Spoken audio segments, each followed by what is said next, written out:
53 वर्षापूर्वी आदरणीय महाराजांनी घेतला आणि असंख्य लोकांनी त्याला साथ दिली. अनेक लोकांनी या ठिकाणी सहभागी घेऊन या बँकेचा रोखा लावला आणि हा तो वृक्ष झाला. मध्यंतरीच्या काळामध्ये सुद्धा काही त्या काळापासून दिलेल्या सर्व संचालकांनी योगदान, त्यावेळेच्या सर्व नेत्यांनी दिलेल्या सहकार्य आणि विशेषतः सभासदांनी केलेल्या विश्वासाला पात्र ठेवून या बँकेने चांगल्या प्रकारची गौरव केली आणि गौरव करत असताना काही अडचणी पण येतात, पण त्या अडथळ्याला आणि अडचणीला मात करून सध्याच्या असलेल्या सहकार आणि स्पर्धेमध्ये असलेल्या योगामध्ये या बँकेने विश्वासाचा अभिमानाने उल्लेख आले असं नाही केलं ना. मग तुम्ही सर्वसामान्य माणसाला इलेक्शनच्या प्रोसेस मध्येच बाजूला काढताय. नाही तसं नाही. 50,000 रुपये कोणता माथाडी, कोणता हमाल, कोणता टॅक्सी 6 महिने आधी भरणार. आतापर्यंत या सामान्य माणसांवरतीच आपली बँक चालू आहे आणि चालते. आता जर मध्यंतरी काळामध्ये थोडा प्रॉब्लेम झाला होता, आपल्या सामान्य माणसाने डिपॉझिट ठेवलं होतं, कुठल्या आमदार खासदार आले नव्हते. मला सगळ्यांच्या विनंती आहे, हा तुमच्या समोर ठेवलेला प्रस्ताव आहे.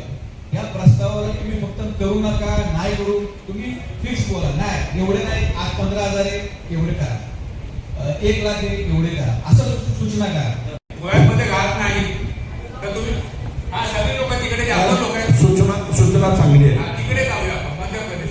दुसरी की आपण 50,000 रुपये शेअर्स रक्कम ठेवली. आता सध्या ज्यांना उभं राहायचे त्यांना 15,000 आणि त्या 15च्या ऐवजी तुम्ही 50,000 म्हणजे जरा जास्त आहे, 15चे 20 करावे अशी मी एक सूचना. शिवाय जे 5 लाख रुपये तुम्ही डिपॉझिट आहे, तर आता सध्या आपल्याकडे 1 लाख आहे, 1 लाखाचे जास्तीत जास्त 2 लाख करावे आणि 6 महिन्याचा कालावधी तर फारच अन्यायकारक आहे. तो अगदी कमीत कमी 2 महिन्याचा असावा, कारण 1.5 महिन्याचा तर आपल्याला ह्याचा असतो कालावधी निवडणुकीचा, म्हणजे 2 महिने असावा. बँकेसारख्या बँकेवरती चेअरमन झाले, त्यांनी जी सूचना केली आहे त्याला आपण मी अनुमोदन देतो आणि तो निर्णय आपण फायनल करू. तो अतिशय योग्य आहे. 2 महिने 20,000 आणि 2 लाख याला सगळ्या सभागृहाने आपण मान्यता करू. काय अडचण आहे का? अडचण नव्हती गोव्याला, कारण का तसं मानायचंच नाही. त्याच्या अगोदर आपण कोकणात जाऊ शकतो, कोल्हापूरला जाऊ शकतो, साहेबांनी जसं पार्टे साहेबांनी सांगितल्याप्रमाणे. पण तिकडच्या प्रॉपर्ट्या जर आपलं आता एरिया ऑफ ऑपरेशन महाराष्ट्र आहे, तर आपण कुठेतरी एरिया ऑफ ऑपरेशन वाढवलं पाहिजे, ह्या अनुषंगाने आपण तो विषय ठेवला होता. आता मध्य प्रदेशमध्ये प्रॉपर्टी आपण जर घेऊन एरिया ऑफ ऑपरेशन मध्य प्रदेशला ठेवला, तर मध्य प्रदेशची प्रॉपर्टी घेऊ शकतो, ती कसं लक्ष ठेवू शकू का त्याच्यावरती. गोव्यामध्ये काही बरेचसे लोक आपल्याकडे पण आहेत, पण असं माणूस जरा पण नव्हता संचालक मंडळाचा की तिकडे जाऊन आपल्याला शाखा खोलायची. किंवा पहिले महाराष्ट्रात तर मोठं होऊया, दिल्ली अभी बहुत दूर आहे, आम्हालाही माहितीच आहे. आम्ही साहेब प्रशिक्षण घेतलं होतं गोळे साहेब, त्यावेळेला आम्ही टार्गेट घेतलं होतं 1050 डिपॉझिटचं, पण आपल्या कर्मचाऱ्यांनी आणि सगळ्यांनी आपण मिळून सभासदांनी तुमच्या आशीर्वादाने आपण 1069 अचीव्ह केलं. हे माइलस्टोन आहे. जर तुम्ही त्यांच्या मागे उभं राहिला, तुम्ही आमच्या मागे उभं राहिला, आम्ही त्यांच्या मागे उभं राहिलो, तर ते काहीतरी वेगळं करू शकतात आणि काही जबरदस्त करू शकतात, हे त्यांनीही दाखवलेलं. तसं त्याचबरोबर आज आपण काय प्रगती केली, तर आपण आज ATM मध्ये आहोत, कॅश डिपॉझिट मशीन आहे, कॅश रिसायकल मशीन आहे, पासबुक प्रिंटिंग केव्हाच आहे आपल्याकडे, मोबाईल बँकिंग आहे आपल्याकडे, SMS बँकिंग आहे, व्हॉट्सअप बँकिंग आहे, ईमेल बँकिंग सर्व्हिसेस आहेत आपल्या. आपण ईमेल वरती लोकांना सेवा देतो, कर्जदारांना सेवा देतो आणि सभासदांना आणि सर्व खातेदारांना सेवा देतो. चॅटबॉट आहे आपला, व्हिज्युअल असिस्टन्स आहे, UPI आहे आपल्याकडे, IMPS आहे, NFT RTGS आहे.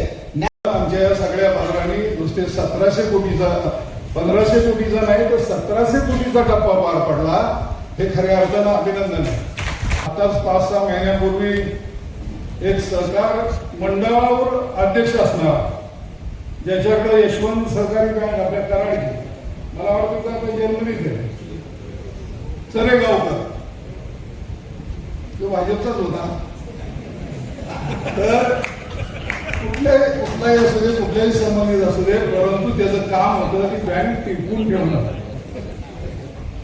आणि मग अशा परिस्थिती बघितलं, अगदी आपले मंत्री शिवेंद्र बाबा सुद्धा मान्य करतात, माझी बँक सुद्धा मला दुसऱ्या बँकेमध्ये मर्ज करावी लागली. वस्तुस्थिती आहे, केली त्यांनी, योग्य वेळी निर्णय घेतला, म्हणून योग्य वेळी जसं ती बँक टिकली. तरी जनता सहकारी बँकेत आपल्या साहेबराव देशमुखांनी काढलेली बँक, आज काय झालं, श्रमिक बँक आपल्याला मर्ज करावी लागली कॉस्मॉस मध्ये. बरं, कॉस्मॉस मध्ये केवढं काम, केवढं नियोजन, केवढं मॅनेजमेंट. तुमचं आत्ताच कुठं मॅनेजमेंट लाईनवर आलंय, कारण एकामेकाच्या पायात पाय घालत नाही म्हणून ते तसं चाललंय जरा.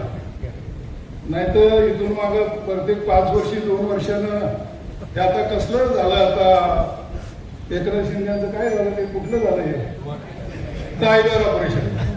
आता शिंदे साहेब पण आपल्या जावलीचेच आहे.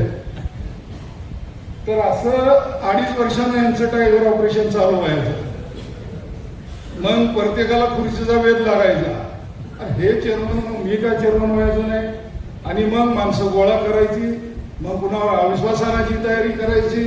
वेगवेगळ्या भानगडीनं आपली बँक वेपली गेली होती.